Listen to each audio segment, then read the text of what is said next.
Halo semuanya, selamat datang di pembahasan kita kali ini. Pernah kepikiran gak sih gimana caranya mesin-mesin dari yang ada di kendaraan sampai mesin pabrik raksasa bisa berputar mulus tanpa hancur kepanasan?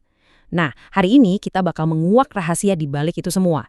Kita bakal bahas gimana mesin menaklukkan gesekan, mulai dari konsep dasarnya, dengerin tips rahasia para teknisi di lapangan, sampai nanti kita bakal bareng-bareng ngitung secara matematis berapa sih sebenarnya umur pakai sebuah bearing. Seru banget kan? Yuk, langsung kita mulai. Oke, ini sekilas aja tentang apa yang bakal kita lewati hari ini. Kita bakal jalan-jalan dari teori dasarnya, ngenalin jenis-jenis bearing, terus masuk ke cara merawatnya secara praktis, dan akhirnya, bagian yang paling menantang, kita bakal main-main sama hitungan matematikanya. Nah, kita masuk ke bagian pertama nih. Coba tebak, apa sih musuh bebuyutan dari semua benda yang bergerak? Yep, betul banget, gesekan. Buat ngegampangin, bayangin aja roda mobil atau motor kalian. Kalau poros roda itu cuma digesek langsung ke bodinya, wah pasti bakal berat banget putarannya dan aus dalam sekejap kan? Nah, disinilah bearing jadi pahlawannya. Singkatnya, bearing itu komponen mekanik yang punya cincin dalam dan cincin luar. Terus di tengah-tengahnya ada elemen yang bisa bergulir, kayak bola atau silinder kecil. Jadi alih-alih saling bergesekan, permukaannya malah saling bergulir. Cerdas banget kan? Ini benar-benar nurunin gesekan secara drastis dan bikin umur mesin jauh lebih panjang.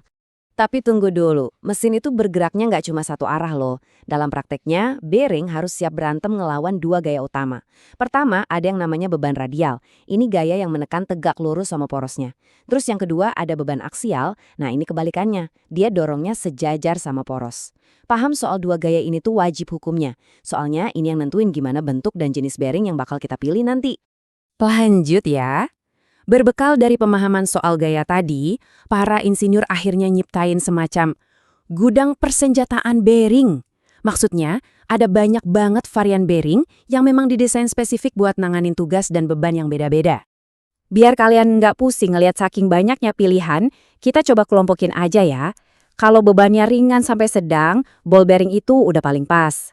Tapi kalau kalian lagi ngerancang mesin industri dengan beban yang super berat, nah kalian wajib beralih pakai roller bearing. Beda lagi ceritanya kalau gayanya sejajar sama poros, kalian bakal butuh thrust bearing. Terus gimana kalau ruang di dalam mesin kalian itu sempit banget tapi bebannya tinggi? Tenang, ada needle bearing yang pakai roll sekecil jarum. Jadi selalu ada alat yang pas buat setiap kerjaan. Milih bearing itu bukan cuma soal ukurannya muat atau enggak ya. Ada satu hal penting yang sering disebut kekakuan atau stiffness. Maksudnya apa sih? Jadi, bearing itu harus benar-benar kuat nahan beban ekstrim tanpa mengalami deformasi. Bayangin kalau bentuknya sampai penyok saat mesin lagi jalan kencang, wah bisa hancur berantakan semuanya.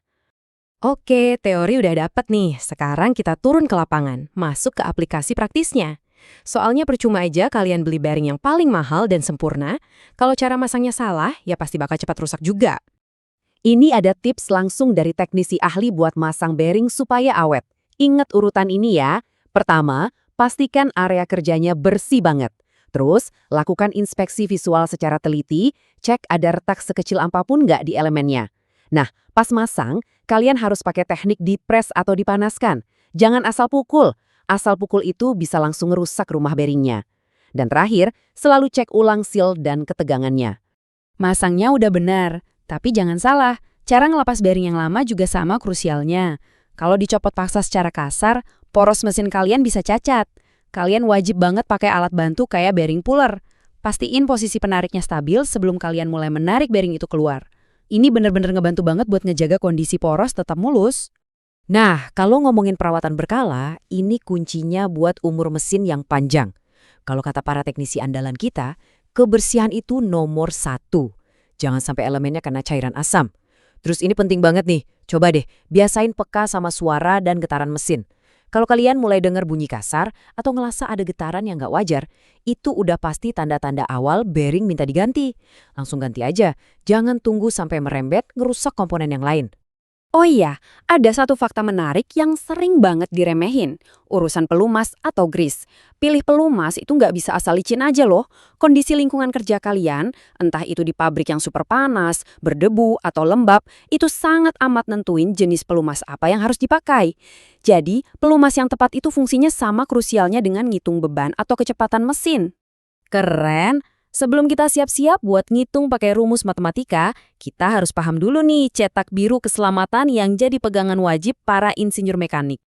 Ada 5 standar keselamatan utama di sini. Standar-standar ini yang mastiin kalau bearing itu bukan cuma dibuat dari bahan yang tahan korosi. Lebih dari itu, desainnya harus bisa ngebuang panas dengan efisien, dan yang paling penting, komponen pengamannya kayak cage itu dirancang super aman, supaya elemen penahannya nggak tiba-tiba terlempar keluar pas mesin lagi muter kencang. Bisa bahaya banget kan? Akhirnya, kita sampai juga di bagian yang paling menantang, tapi juga paling keren di pembahasan ini, menyimulasikan perhitungan matematika pergerakan di dunia nyata. Ini dia nih pertanyaan pamungkas buat para insinyur mekanik. Gimana sih caranya kalian bisa tahu persis kapan umur bearing kalian bakal habis? Daripada cuma tebak-tebak buah manggis, mari kita simulasikan. Bayangin kita punya sebuah spherical roller bearing, terus kita kasih beban radial yang lumayan berat, yaitu 40 kN, dan diputar secara konstan di kecepatan 3000 rpm. Dan ini dia hasil prediksinya. Angka 1761,1 jam ini secara spesifik ngasih tahu kita kapan bearing tersebut bakal secara alami mencapai akhir dari umur pakainya. Jadi teknisi udah tahu duluan kapan harus siap-siap ganti komponen, nggak perlu tunggu sampai mesinnya rusak tiba-tiba. Kalian pasti penasaran kan, dari mana sih dapat angka ajaib itu? Kita pakainya rumus umur L10. Konsepnya lumayan sederhana kok. Kita ambil rating dinamik dari bearingnya, terus dibagi sama beban ekuivalen yang ditanggungnya, lalu dipangkatkan 3 karena kita pakai roller bearing ya. Terus tinggal masukin deh variabel RPM mesinnya buat mengonversi putarannya jadi total jam. Kelihatannya rumit, tapi ini ngebantu banget. Biar lebih kebayang, mari kita bandingin 2 contoh kasus nyata nih. Di kasus pertama, kita punya poros ukuran 50 mm dengan beban 20 kN. Di sini kita cukup pakai deep groove ball bearing. Tapi coba lihat kasus kedua. Cuma dengan ngegedein poros jadi 60 mm dan beban naik dikit jadi 25 kN, kita udah nggak bisa pakai ball bearing lagi. Kita harus pindah total pakai spherical roller bearing. Kelihatan kan, beban kerjalah yang mutlak mendikte bearing apa yang harus kalian pilih. Nggak cuma itu, perhitungan matematika juga nentuin tata letak desain mesin kalian loh. Ada aturan pastinya soal berapa banyak bearing yang dipasang di sebuah poros berdasarkan panjangnya.